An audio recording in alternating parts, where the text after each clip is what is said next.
Ya, assalamualaikum warahmatullahi wabarakatuh. Bertemu lagi dengan pelajaran biologi di kelas 10 semester 2. Semoga kalian selalu dalam keadaan sehat ya, dan jaga terus kesehatan. Nah, di bab pertama ini kita akan mempelajari tentang ekosistem. Ya, nah di ekosistem ini ada beberapa subbab yang akan kita pelajari. Yang pertama adalah komponen ekosistem.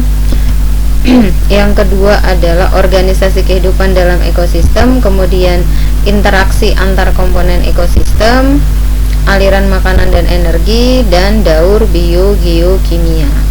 Nah, di sini Ibu kasih gambaran mengenai ekosistem, baik ekosistem air ya maupun ekosistem yang ada di darat. Oke. Selanjutnya kita akan bahas mengenai pengertian ekosistem. Ekosistem adalah hubungan timbal balik antara makhluk hidup dengan lingkungannya. Nah, kemudian ilmu yang mempelajari tentang ekosistem itu disebut dengan ekologi.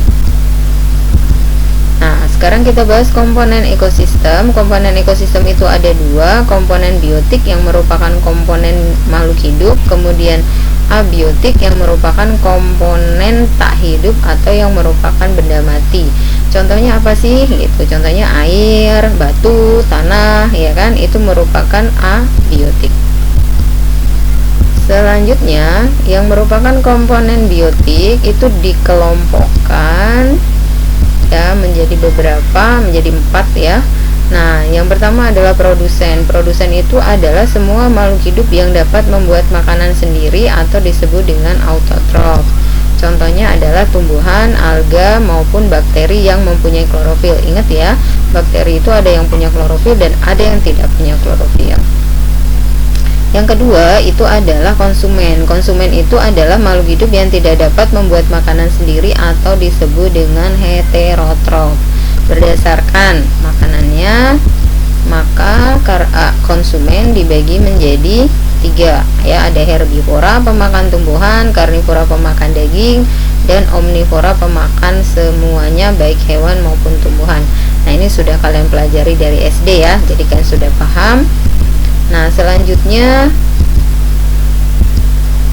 kelompok yang ketiga itulah dekomposer atau pengurai, yaitu makhluk hidup yang berfungsi mengurai makhluk hidup yang sudah mati.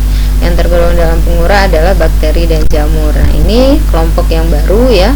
Detritivor itu adalah makhluk hidup pemakan detritus atau partikel organik. Contohnya apa? Contohnya adalah cacing tanah dan rayap. Ingat bahwa cacing tanah dan rayap dia tidak termasuk ke dalam pengurai, tetapi masuk ke dalam detritivor. Kemudian yang komponen abiotik atau yang merupakan komponen tidak hidup. Nah, di sini Bu kasih contoh ya. Nah, yang pertama itu adalah udara. Udara yang kita hirup setiap hari itu adalah oksigen. Kemudian kita keluarkan adalah CO2. Nah, berarti oksigen berfungsi untuk pernapasan makhluk hidup. Kemudian CO2 itu berfungsi untuk fotosintesis bagi tumbuhan. Nah, kemudian nitrogen yang komposisinya paling banyak untuk apa?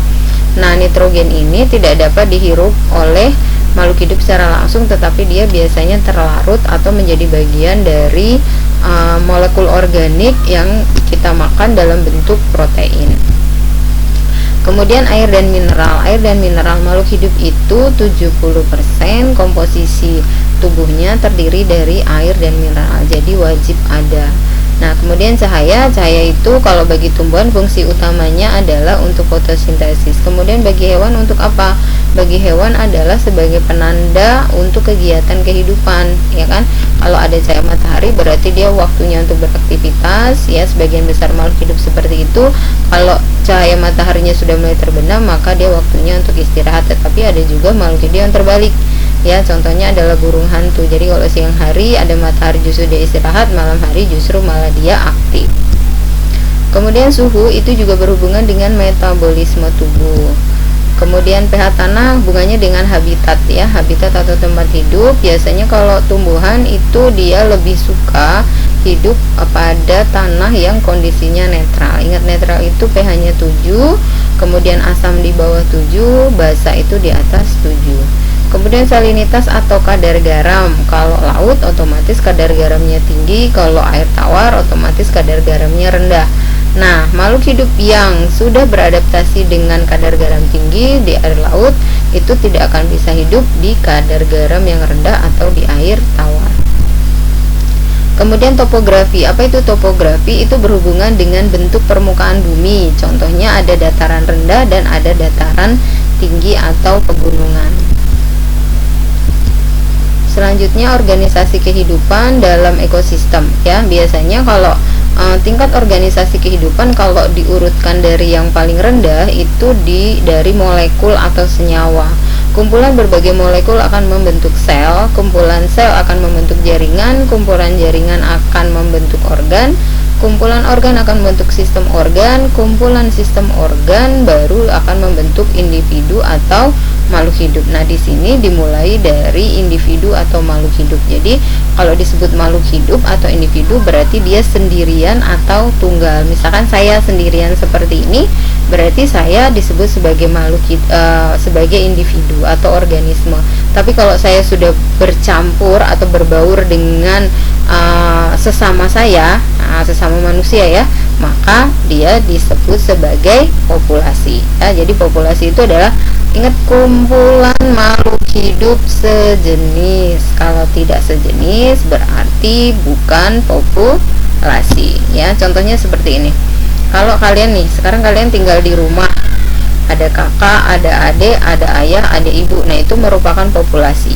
Ya, jadi kalau kita melihatannya dari sisi manusianya saja. Tetapi kalau dalam satu rumah itu ada kumpulan kecoa juga, ada kumpulan tikus juga, ada kumpulan cicak juga gitu ya, maka itu disebut dengan komunitas ya. Jadi kumpulan berbagai makhluk hidup yang ada di suatu wilayah. Nah, selanjutnya adalah ekosistem. Nah, makhluk hidup itu akan berinteraksi dengan lingkungannya karena dia butuh lingkungannya ya. Makhluk hidup butuh air, makhluk hidup butuh tanah untuk dia tempat tinggal gitu ya.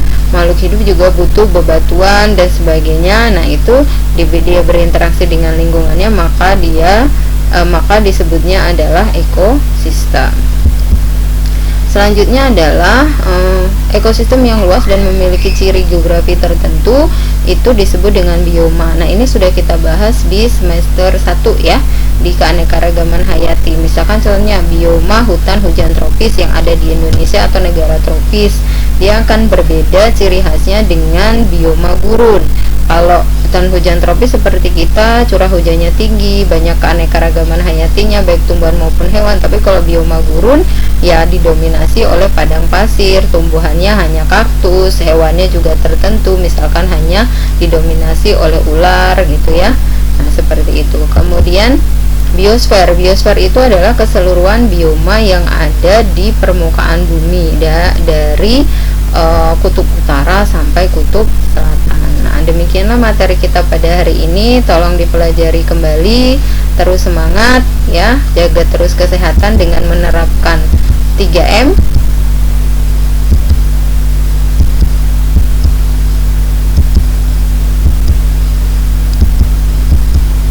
Ya, jadi menjaga jarak, memakai masker, mencuci tangan. Oke ya, terima kasih. Assalamualaikum warahmatullahi wabarakatuh.